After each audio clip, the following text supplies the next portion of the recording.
होली की आत्मा। बचपन से शहर में रहने वाला मनोज इस साल होली की छुट्टियों में अपने गांव दुर्गापुर वापस आता है, जहां उसे देख पूरा गांव खुशी से झूम उठता है। जब गया था तब इतना सा था और अब देखो कितना बड़ा हो गया है। हाँ सरपंच जी, जब मैं गया था तब आप भी बहुत जवान थे और अब देखो कितने बूढ़े हो गए हैं आप। चला चलो बढ़िया है, बच्चा घर वापस आ गया। इसी खुशी में आज रात पार्टी होगी। क्या बात है, गांव में भी पार्टियां होने लगी। वैसे अगर पार्टी की बात है तो आज क्यों सीधा होली पार्टी करते हैं। होली पार्टी की बात सुन चहल पहल में अचानक सन्नाटा छा जाता है, जिसे देख मनोज को कुछ अजीब लगता है, लेकिन तभी सरपंच बात पलट देता है। अब बहुत देर हो गई, चलो सब अपने घर चलो, पार्टी के बारे में कल सोचेंगे। मनोज भी मम्मी पापा के साथ घर आ जाता है, पर होली पार्टी और उस पर पूरे गांव की खामोशी वाली बात अभी तक उसके जहन से निकलती नहीं। पापा, होली पार्टी की बात पर सब चुप क्यों हो गए थे? अरे होगी उनकी कोई अपनी बात, मुझे गांव की पंचायत ही थोड़ी पता है।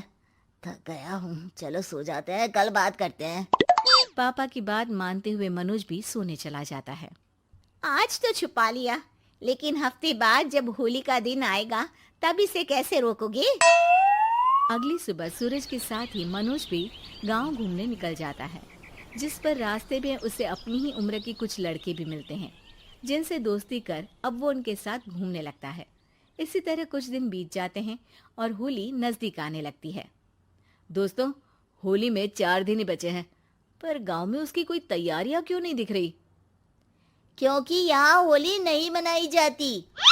अरे पर ऐसा क्यों? वो राजा भूषण। अरे तुम 4 दिन के लिए आए हो, क्या इतना सोच रहे हो? चलो कुछ खाने चलते हैं। इसी के साथ एक बार फिर होली की बात को टलते हुए देख मनोज को शक होने लगता है। वो घर पहुंचते ही इंटरनेट पर अपने गांव और राजा भूषण के बारे में जानकारी निकालने लगता है। क्या? मुझे आज तक ये नहीं पता था। ऐसा कैसे? किसी ने मुझे कुछ बताया क्यों नहीं?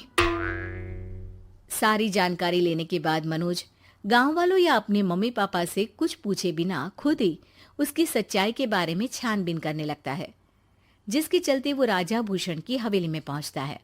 वाह, क्या हवेली है यार! पर क्या यहाँ सच में कोई भूत है? हेलो भूत जी, कोई है क्या? हम इस साल गांव में होली सेलिब्रेट कर रहे हैं, क्या आप उस पर थोड़ा इंटरव्यू देंगे? मनोज के ऐसा बोलते ही गांव में तूफान उठ जाता है और हवेली में रखी सारी चीजें हिलने लगती है। एक अदृश्य शक्ति मनोज को धक्का देकर हवेली से बाहर निकाल दरवाजा बंद कर लेती है। ये सब देख मनोज हैरान रह जाता है। क्या अभी मुझे हवा ने धक्का देकर बाहर निकाल दिया? मेरे होते हुए इस गांव में कभी होली नहीं मन सकती, इसलिए दोबारा ऐसी कोशिश भी मत करना, अंजाम बुरा होगा। आवाज सुन मनोज हैरानी से इधर उधर देखने लगता है, पर उसे कोई दिखाई नहीं देता। वो गांव वापस आ जाता है, जहां तूफान की वजह से सब कुछ तहस महस हो चुका होता है। आखिर ये तूफान आया कैसे? ना ऐसा कोई मौसम था और ना ही हमने होली का त्योहार मनाने की बात की थी। सरपंच की बात पर कोई रिएक्शन दिए बिना मनोज चुपचाप अपने घर चला जाता है। इस तरह देखते ही देखते होली का दिन भी आ जाता है और मनोज रंग लेकर गांव में निकल जाता है, लेकिन गांव पूरी तरह खाली होता है। अरे त्योहार का दिन है, धूमधाम की जगह मातम क्यों मनाया हुआ है? मनोज की आवाज सुन सब अपने घर की खिड़कियां खोल के घर के अंदर से ही उसे वापस जाने के लिए कहने लगते हैं, पर वो किसी की नहीं सुनता। तुझे पहले भी समझाया था, अगर होली खेलने की कोशिश भी की तो अच्छा नहीं होगा। अरे बात मान लो बेटा, तुम्हें सच नहीं पता। मुझे सब पता है। सालों पहले इस राजा ने एक अंधविश्वास फैलाया और आप लोग आज तक उसे मानते आ रहे हो। अरे बेटा, जब तुम पैदा भी नहीं हुए थे उससे भी बहुत पहले से इस गांव पर होली का श्राप है। अगर गांव में होली का त्योहार मनाया जाता है तो प्रलय आना पक्की बात होती है।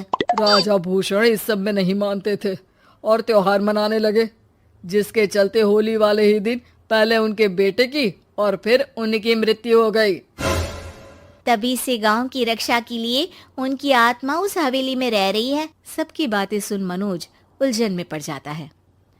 सोचना भी मत मनोज, अगर तुमने इस परंपरा को तोड़ने की कोशिश भी की तो उसका परिणाम इस गांव और गांव के लोगों के लिए अच्छा नहीं होगा। मुझे भी यकीन नहीं हो रहा कि आप लोग एक बेतुकी बात को मानकर सालों से रंगों के त्योहार को मातम की तरह मनाते आ रहे हो। मनोज किसी की कोई बात ना मानते हुए पूरे गांव में रंग बिखेर देता है, जिसके तुरंत बाद वहां तूफान के साथ बिजलियां गरजने लगती है। अचानक मौसम में ऐसा बदलाव देख जहां मनोज कंफ्यूजन में आ जाता है, वहीं गांव वाले डर से सहम जाते हैं।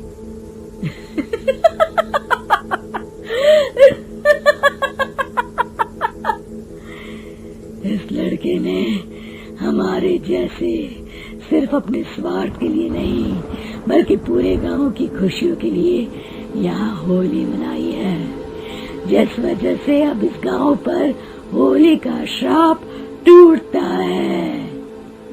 ऐसा बोलकर राजा का भूत वहां से गायब हो जाता है, जिसके बाद गांव के लोग धूमधाम से होली मनाते हैं। खुशियों के रंग गांव में बिखरे ही होते हैं कि अगली सुबह अचानक मनोज कहीं गायब हो जाता है और एक बार फिर गांव में होली का नया राज शुरू हो जाता है।